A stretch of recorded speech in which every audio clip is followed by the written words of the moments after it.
This is Canada Reads American Style, featuring two friends who love Canada Reads and Canadian literature. Welcome our host Rebecca from Michigan and Tara from Ontario. Hi everyone, it is Rebecca and Tara, and today we are excited. We have our Bookstagram and Canada Reads friend Sarah from Nova Scotia with us today. Welcome, Sarah. Hi, thanks for having me. Well, we are really excited because I was talking to you recently and I asked you how in the world you find time to read because you have a young family, a full-time job, and you do amazing needlework, which I'm telling you is just, if anyone hasn't seen it, on the show notes, of course, we'll have your account name and everything, but your needlework is amazing. But anyway, so you do all of that. And I said, how in the world do you find time to read? And one of the things you said was you do book challenges. So we thought it would be really fun to ask you what in the world, what reading challenges are you doing? How do you approach it, etc. So we're going to let you go first and tell us one of the ones you're doing this year. Yeah, and thanks so much for asking that question. I'm a bit of an overachiever and I'm really competitive with myself as a personality trait. So this works for me to help keep me motivated and on task because otherwise I wouldn't be. So one of the reading challenges I'm doing this year, and I attempted it last year and I did not complete it, but I had a great time, is the POPSUGAR reading challenge. So POPSUGAR is a website and it's kind of just a interest lifestyle website, similar to a BuzzFeed. But they put out every year a reading challenge, and it is, I'm just looking at it now. Okay, so it's 50 prompts altogether. There's 40 main challenge prompts and then 10 bonus ones. And kind of the goal of the overall challenge is to diversify your reading. So they'll have some really interesting prompts like a book about vacation, a book that was published the year you were born, and they have ones like a book that has a lead character that uses a mobility device. So a book with a queer lead. So it's all about diversifying your reading and kind of getting outside of your comfort zone. Something I try to do anyway, or I thought I was doing that anyway, but this reading challenge kind of like lets me know how I'm actually doing when it comes to reading more diversely. So last year when I attempted this reading challenge, I wasn't using the prompts necessarily as prompts. What I was doing was taking whatever I happened to be reading anyway and seeing how well they fit in, just to see kind of how I was doing in general. And Yeah. I did really well. I didn't complete it, but I was really happy. I think I got 80% of the way through. So this year I'm doing it a little more intentionally and not necessarily planning too much, but I'm putting a little more effort into choosing certain books for these prompts, and it's exciting. I'm a planner by nature, so I'm having fun sitting down and kind of going through what I have on my shelf and what I have on my very, very long library holds list to see how well I can fit things in. Now, do they give you suggested reading as well, or is it more just you're fitting your own interests into their prompts, basically? So it's interesting because this challenge is so well known that it featured on a lot of platforms. So on the website itself, they do throughout the year kind of feature more as a book collage image. That's what I've seen anyway, to show options for different prompts.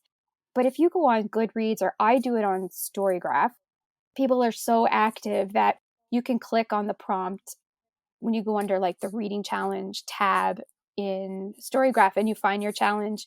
You click on the prompt and it'll show options that other people have used for that prompt. And it's the same on Goodreads. Oh, And I didn't know that. yeah. it's cool. It's cool. And there's Facebook groups Yeah. dedicated to it where people are constantly sharing what they're doing. And so it's not hard to find options.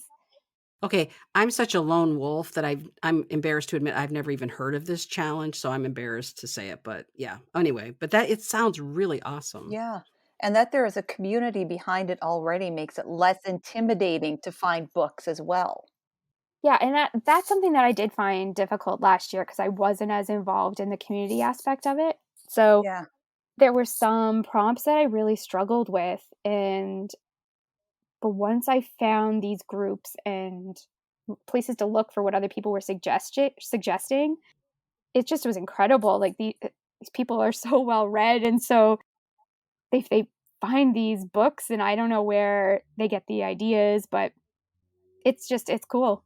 One of them, the prompts that I'm really excited about, and if you have any suggestions, I'd love to know. Tara, you're so well read, and Rebecca, of course, being a librarian, you'd have some special insight in this. So prompt 18 this year, and I guess if any listeners want to let me know too, is a book that's been banned or challenged in any state in 2022. And I'm really interested to find some cool options for that. Yeah. Okay, I'm making a note of that. Banned or challenged. Okay, cool. We can definitely give you some ideas for that as well. But yeah, if our listeners want to share them, go directly to Sarah's account and you can probably DM her there, I would think too, right? Yeah, of course. Oh yeah, send me a message. DMs are open.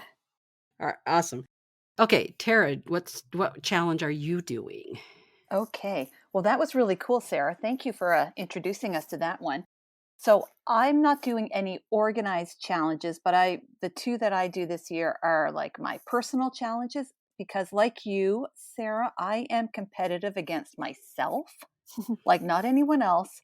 But I love like a goal. I'm very goal oriented. So I like ticking stuff off or making a list. So my first one is, and this one I've been doing for several years now, I just read the previous year's long list for the Giller Prize. So I usually start reading it when the Giller Prize long list is announced in, oh my gosh, it's like September or October, I believe, right? I think so. October, I think so. Yeah. And then I never get it read before the prize is announced in November. And so I just continue to go through that list, usually of 12 books, but last year it was like, I think 15, until the following fall when the next list is announced. How are you doing on that list? I think I've read 3 or 4 so far. I don't have my list in front of me. So it's slow. And I can't remember which ones I've read now. So about 3 or 4, but I just finished the Sleeping Car Porter, that one. I finished that last week and that was amazing. I loved it. That was probably one of my favorite, maybe my top 2 reads last year. Yeah. Oh yeah, it was. I had no expectations, even though it had won the Giller. I went in, started reading it with no expectations, and I was like, beautiful. Her writing style is so unique and yet accessible. And Baxter the main character, was just amazing. And I loved the world and the history that she presented that is so rarely presented in Canadian lit. So yeah, it's just a great book. Can I say something about the writing style of that book? Yes. Because when I listened to you talk about it in a previous episode, I thought of, I wanted to send you a message and tell you this. The cadence of her writing, just like when the way it feels when you read it, to me felt like riding on a train. It had this like this pushing forward slowly but steadily, and it's right at the beginning. And I was blown away by that, and I thought it was just so skillful. Yeah. Oh, Sarah, that's very interesting. I haven't read it yet, but when I do, I definitely want to keep that in mind and see, maybe I can also evoke that feeling. So that's really pretty cool. I wonder if that was purposeful.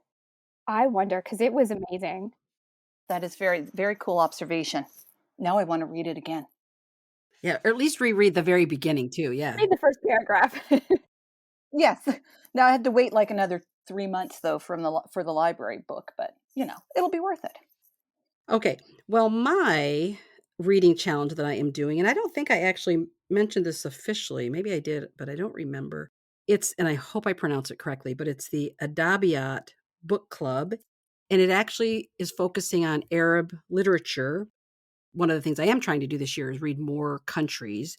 And so when I saw this challenge, I looked at some of the titles they were talking about and I got kind of excited about them. So I just want to give a shout out.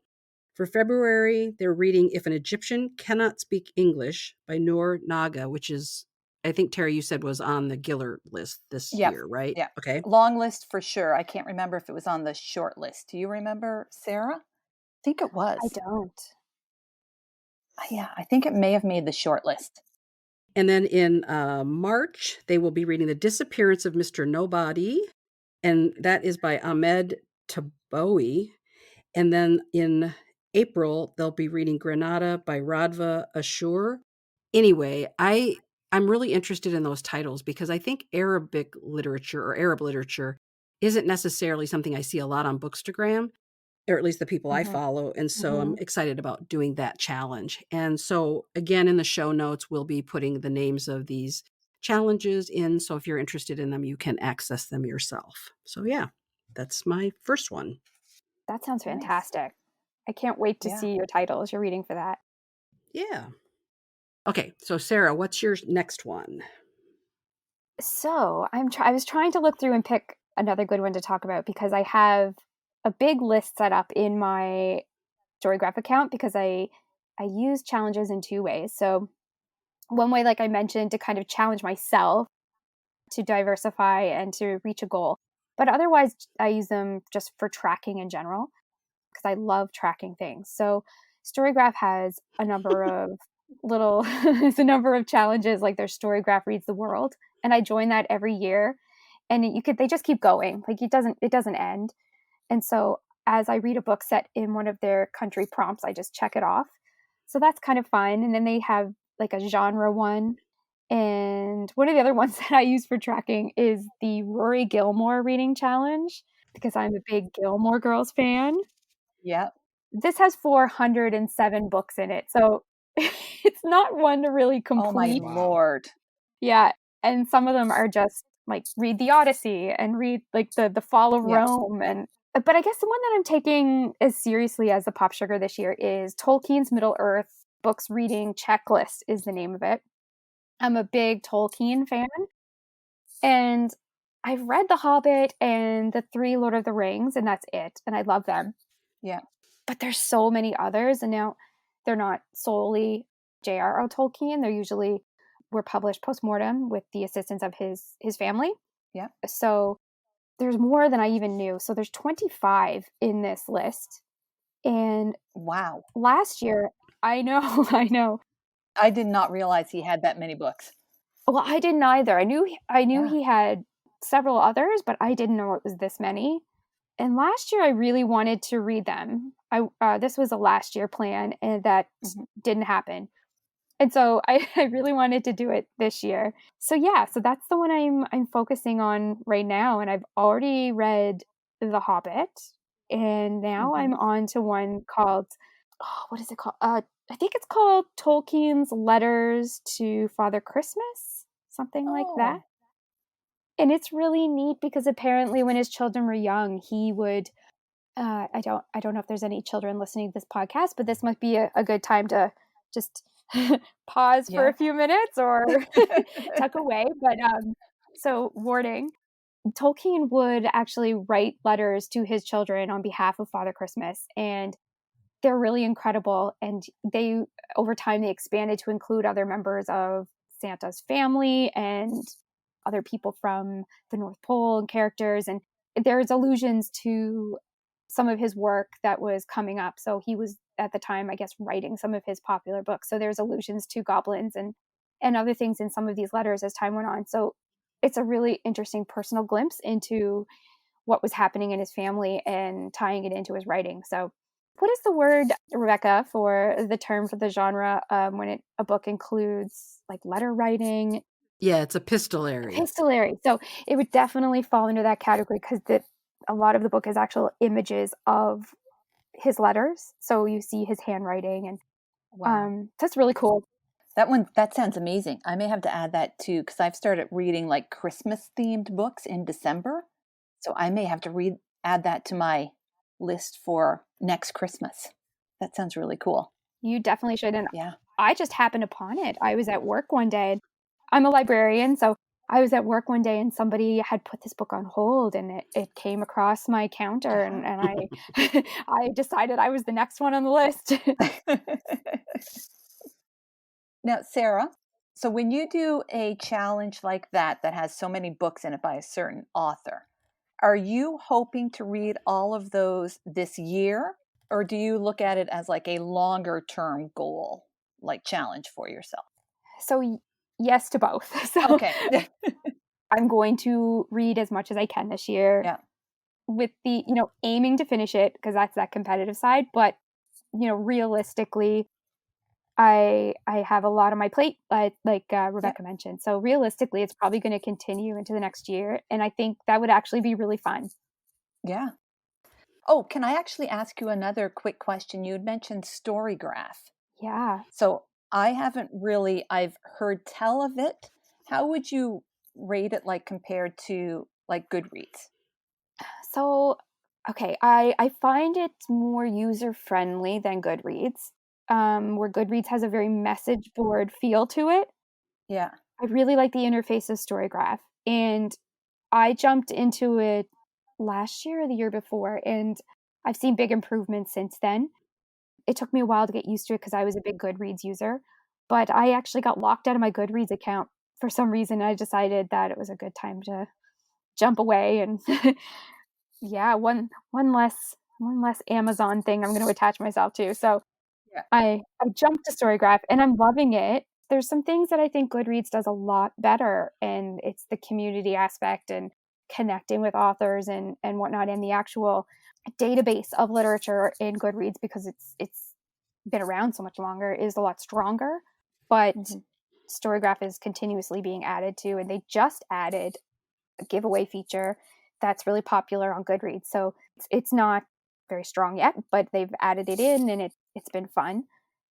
And they do have that reading challenge tab on the top that I don't remember if Goodreads has a reading challenge section, but you can add your own in there and people can sign up to them and you can browse through by keyword. It's pretty cool. Oh, excellent. Thank you. Yeah. I'm going to have to check it out. It sounds really cool.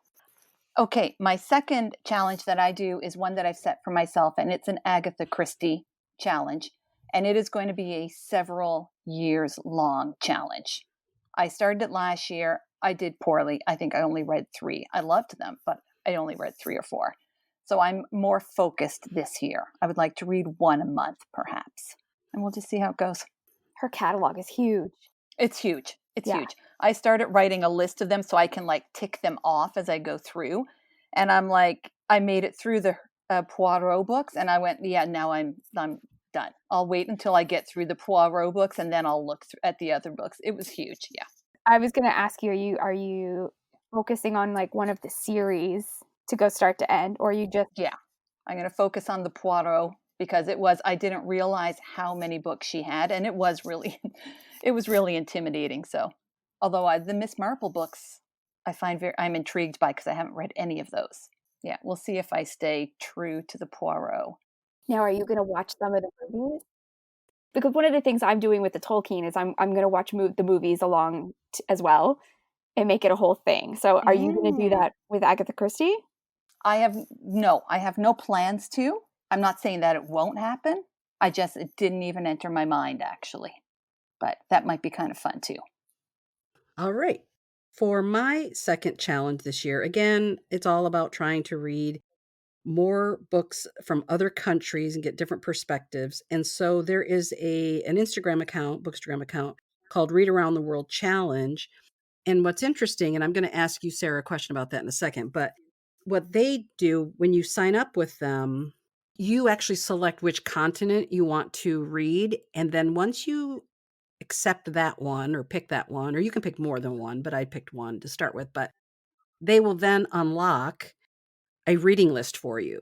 So books that people in the challenge have already read, which was great because even though I'm a librarian, I did try to go and start to find some books from different countries. And honest to John, like I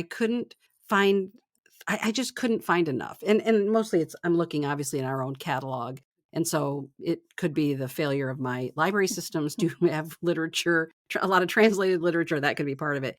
But still, that it's been of a challenge. So it's nice to have those book lists. Now, my question, Sarah, for you is you kind of you mentioned Read Around the World in StoryGraph, I think. So I wonder if that's this challenge that I do sort of old fashioned sort of, and now it's on StoryGraph. Do you think they're the same? No, the StoryGraphs is their own, and they pick Okay. I'm just clicking into it right now.